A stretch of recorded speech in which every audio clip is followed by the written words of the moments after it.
Sleepy hollow के बीचों बीच पीढ़ी दर पीढ़ी भयानक भूत की कहानियां फुसफुसाई जाती थीं। वे उसे सरकटा घोड़ेसवार कहते थे, एक छायादार आकृति जो हमेशा अपने खोए हुए सर को ढूंढता रहता था। किंवदंती थी कि वह अंधेरी रातों में घोड़ा दौड़ाता था। उसकी हंसी पेड़ों से गूंजती थी, दुर्भाग्य और भय का सूचक। गांव वाले उसके चमकते कद्दू के बारे में बताते थे, उसके कटे हुए सर की एक भयानक जगह। उसकी नक्काशीदार मुस्कुराहट जिंदा लोगों का मजाक उड़ाती थी। कोई भी अंधेरा होने के बाद अकेले बाहर निकलने की हिम्मत नहीं करता था, कहीं ऐसा न हो कि घोड़ेसवार का सामना हो जाए और उसके क्रोध का शिकार होना पड़े। ये किंवदंती उस अंधेरे की भयावह याद दिलाती थी जो उनकी दुनिया के किनारों पर छिपा था। एक ऐसी कहानी जो बच्चों को डराने और उन्हें घर के पास रखने के लिए कही जाती थी। लेकिन कुछ लोगों के लिए यह किंवदंती सिर्फ एक कहानी से बढ़कर थी। ये एक भयानक सच्चाई थी जो सामने आने का इंतजार कर रही थी। दोस्तों का एक समूह रोमांच की तलाश में और साधारण जीवन से विराम लेते हुए स्लीपी हॉलो के पास जंगल में एक सप्ताहांत शिविर लगाने का फैसला करता है। उन्होंने सर कटे घोड़ेसवार की किंवदंती को एक स्थानीय मिथक मानकर खारिज कर दिया, एक ऐसी कहानी जो पर्यटकों को डराने और बॉनफायर की कहानियों को हवा देने के लिए गढ़ी गई थी। जंगल ने उनका स्वागत एक अजीब सी खामोशी से किया। हवा में नमी वाली मिट्टी और सड़ते पत्तों की गंध खुली हुई थी। शिविर स्थापित करते समय उन पर एक अशुभ भावना छा गई। उनका हंसी मजाक भारी सन्नाटे के बीच बेमानी लग रहा था। जैसे ही सूरज क्षितिज से नीचे डूबने लगा, लंबी अशुभ परछाइयां पड़ने लगीं। हवा में फुसफुसाहट सरकटे घोड़ेसवार की किंवदंती को आगे बढ़ाती हुई प्रतीत हुई। दोस्त, उनका शुरुआती साहस फीका पड़ गया। चटकते हुए बॉनफायर के चारों ओर करीब आ गए। उनकी निगाहें घबराहट से बढ़ते अंधेरे में इधर उधर भाग रही थी। रोहन था, जो संशयवादी था, जबरदस्ती हास्य के साथ अपनी बढ़ती बेचैनी को छिपाने की कोशिश कर रहा था। प्रिया साहसी लड़की बहादुर दिखने की कोशिश कर रही थी, लेकिन उसके कांपते हाथ उसके डर को जाहिर कर रहे थे। और फिर अमित था, शांत प्रेक्षक। उसकी निगाहें बॉनफायर की रोशनी के पार अंधेरे पर टिकी हुई थीं। उसके दिल में भय रेंग रहा था। उन्होंने कहानियां सुनाई और गीत गाए। जंगल के अशांत शोर, सरसराते पत्ते, टहनियों का टूटना, उल्लू का दूर से आता हुआ होंठ जो एक इंसान की चीख की तरह लग रहा था, को दबाने की कोशिश कर रहे थे। हर गुजरते घंटे के साथ अंधेरा करीब आता हुआ प्रतीत हो रहा था, उनके डर को बढ़ा रहा था। रोहन के चुटकुले और ज्यादा तनावपूर्ण हो गए। प्रिया के बहादुरी के प्रयास विफल हो गए और अमित की चुप्पी बहुत कुछ कह रही थी। सरकटे घोड़ेसवार की किंवदंती ने उनके दिलों में अपनी जगह बना ली थी। उनकी साहसी आत्माओं को कांपती हुई आत्माओं में बदल दिया था।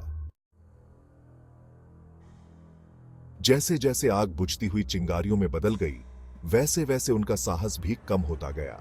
वे अपने अपने तंबू में चले गए। हर कोई कहानियों और जंगल के अशुभ माहौल से प्रेतवाधित था। नींद जब आखिरकार आई तो परेशान करने वाले सपनों और पुराने पेड़ों के हर सरसराहट और कराहने की निरंतर जागरूकता से भरी हुई थी। रोहन सबसे पहले चिल्लाया, सन्नाटे को चीरती हुई एक खून जमा देने वाली चीख, दूसरों को जगाते हुए। वे अपने तंबू से बाहर निकल आए। दिल तेज धड़क रहा था। केवल रोहन को आंखें फाड़े अंधेरे में घूरते हुए पाया। उसका चेहरा दहशत से पीला पड़ गया था। मैंने उसे देखा, वह हकलाया, उसकी आवाज कांप रही थी। घोड़ेसवार, वह वहां था, पेड़ों में, हमें देख रहा था। उसके शब्द हवा में भारी पड़ गए। आग की मरती हुई चिंगारियों द्वारा पेश की गई सुरक्षा के भ्रम को चकनाचूर कर दिया। भाग 5। अंधेरे में एक झिलमिलाहट। दहशत ने समूह को अपनी चपेट में ले लिया। वे एक साथ सिकुड़ गए। उनकी आंखें भूतिया प्रेत के किसी भी संकेत के लिए पागलपन से अंधेरे को खोज रही थीं। जंगल, जो कभी भयानक रूप से शांत था, अब अनदेखे खतरों से जीवंत लग रहा था। पत्तों की हर सरसराहट और टहनी के टूटने से उनकी रीढ़ की हड्डी में कंपकंपी दौड़ जाती थी। फिर पेड़ों के बीच से एक धुंधली चमक दिखाई दी।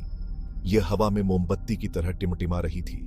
लंबी नाचती हुई परछाइयां डाल रही थी जो परिचित आकृतियों को राक्षसी रूपों में बदल देती थीं। डर ने उन्हें उनके पैरों पर खड़ा कर दिया। उनकी प्रवृत्ति उन्हें भागने के लिए चिल्ला रही थी। प्रिया, हमें यहां से जाना होगा। प्रिया फुसफुसाई। उसकी आवाज दहशत से कसी हुई थी। वे अंडरग्राउंड से होकर भागे उनका रास्ता केवल भयानक उछलती हुई रोशनी से जगमगा रहा था जो करीब आती हुई प्रतीत हो रही थी। भाग 6। दहशत ने समूह को जकड़ लिया। उनकी उड़ान अंधेरे और क्षमा न करने वाले जंगल के माध्यम से एक हताश हाथापाई थी। कांटों ने उनके कपड़े फाड़ दिए, शाखाओं ने उनके चेहरे पर कोड़े मारे और उनकी अपनी ही कटी हुई सांसों की आवाज उनके कानों में गूंज उठी। एक बार परिचित जंगल डर की एक भूल भुलैया में बदल गया था। हर कदम उन्हें अज्ञात के चंगुल में गहराई तक ले जा रहा था। वे अब खुरों की आवाज सुन सकते थे, भारी और लयबद्ध, कयामत की ढोल की तरह धरती को पीटते हुए। चमक करीब थी, पेड़ों को एक अप्राकृतिक रोशनी से रोशन कर रही थी। गांठदार शाखाओं की विचित्र परछाइयों को प्रकट कर रही थी जो कंकाल के हाथों की तरह पहुंचती हुई प्रतीत हो रही थी। उन्होंने धीमा होने की हिम्मत नहीं की, पीछे मुड़कर देखने की हिम्मत नहीं की। सरकटे घोड़ेसवार की किंवदंती, जिसे कभी एक मिथक के रूप में खारिज कर दिया गया था, अब एक भयानक वास्तविकता थी और वे इसकी द्रुत शीतन पकड़ में फंस गए थे। भाग 7। आतंक का सामना। वे एक समाशोधन में घुस गए। पेड़ पतले होकर घास के चांदनी फैलाव को प्रकट कर रहे थे। केंद्र में एक अप्राकृतिक रोशनी से नहाया हुआ घोड़ेसवार खड़ा था। उसका घोड़ा गर्म अंगारों की तरह चमकती आंखों वाला एक शानदार काला जानवर जमीन पर अपने खुर मार रहा था, रात की हवा में भाप के गुब्बार उड़ा रहा था। लेकिन यह सवार था जिसने उनकी सांसें चुरा ली और उनके खून को जमा दिया। वह लंबा और प्रभावशाली था, एक लंबे गहरे रंग के कोट में लिपटा हुआ था जो उसके चारों ओर कफन की तरह लहरा रहा था, और उसके सिर के स्थान पर, उसके कंधों के ऊपर एक चमकता हुआ कद्दू बैठा था। उसकी नक्काशीदार मुस्कुराहट मानवीय मुस्कान का मजाक उड़ा रही थी। एक पल के लिए समय रुक गया। दोस्त जमे हुए खड़े थे, आतंक की चपेट में अपने गहरे डर के अवतार को घूर रहे थे। घोड़ेसवार अपने घोड़े पर सवार बैठा था, उसकी खाली निगाहें उन पर टिकी हुई थीं। सन्नाटा केवल उनकी अपनी ही कटी हुई सांसों और उनके दिलों की धड़कन की आवाज से टूट रहा था। भाग 8। एक हताश पलायन। जादू तब टूटा जब घोड़ेसवार ने एक हाथ उठाया। कद्दू का सिर थोड़ा झुक गया, मानो उनका परीक्षण कर रहा हो। एक हांफने के साथ रोहन अपने पक्षाघात से मुक्त हो गया और दौड़ने के लिए मुड़ गया। दूसरे एक पल के लिए झिझके, फिर पीछा किया। उनका डर उनके कदमों को गति दे रहा था। घोड़ेसवार ने एक सर्द हंसी छोड़ी, हास्य से रहित ध्वनि, द्वेष और दर्द के वादे से भरी हुई। उसने अपने घोड़े को गतिमान किया। उसके खुरों के बल से धरती कांप उठी। पीछा शुरू हो गया था।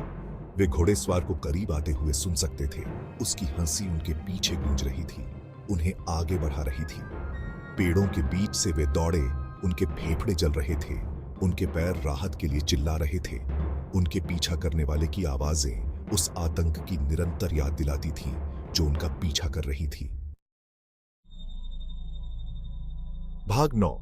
शरण मांगना, आतंक खोजना। वे एक पुराने परित्यक्त चर्च पर ठोकर मार गए। इसकी पत्थर की दीवारें ढह रही थीं, इसकी खिड़कियां अंधेरी और खाली थीं। यह बहुत कुछ नहीं था, लेकिन इसने आशा की एक किरण पेश की, दुःस्वप्न से एक संभावित अभयारण्य जिसने उनका पीछा किया। वे अंदर घुस गए। उनके पीछे भारी लकड़ी का दरवाजा बंद हो गया। वे अंधेरे में लड़खड़ा गए। उनके हाथ खुरदुरे पत्थर के खिलाफ हाथापाई कर रहे थे। एक ताला, एक बोल्ट, कुछ भी खोज रहे थे जो आतंक के आगे रास्ता रोक सके। लेकिन वहां कोई अभयारण्य नहीं मिला। जैसे ही वे अंधेरे में दुबके हुए थे, घोड़ेसवार के बाहर चक्कर लगाने की आवाजें सुन रहे थे। एक खून जमा देने वाली चीख ने सन्नाटे को तोड़ दिया। चीख उनके बीच से आई थी और यह डर से नहीं बल्कि कष्टदायी पीड़ा से भरी चीख थी। भाग 10। सच्चाई का पता चला। बिजली की एक चमक ने चर्च के इंटीरियर को एक क्षण भंगुर क्षण के लिए रोशन कर दिया, जो अकल्पनीय आतंक के दृश्य को प्रकट करता है। उनके बीच खड़ा था, उसकी आंखें दहशत से फैली हुई थीं, अमित था, और उसकी छाती से निकला हुआ दिल की एक विचित्र नकल एक चमकता हुआ कद्दू था। उसकी नक्काशीदार मुस्कुराहट द्वेषपूर्ण उल्लास से चौड़ी थी। दूसरे दोस्त डर के मारे देखते रहे।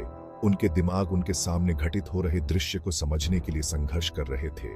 भयावह सच्चाई उन पर छा गई। वे सर कटे घोड़ेसवार से बिल्कुल भी नहीं बच पाए थे। वह हर समय उनके साथ था, साफ नजरों के सामने छिपा हुआ था। जैसे ही चीख की गूंज अंधेरे में फीकी पड़ गई, अमित के सीने में रखा कद्दू एक बार धड़का, फिर अंधेरा हो गया। अमित फर्श पर गिर पड़ा। उसकी निगाहें खालीपन से घूर रही थीं। सर कटे घोड़े सवार की किंवदंती ने एक और शिकार का दावा किया था, लेकिन इस बार यह भूतिया सवार नहीं था जिसने घातक प्रहार किया था।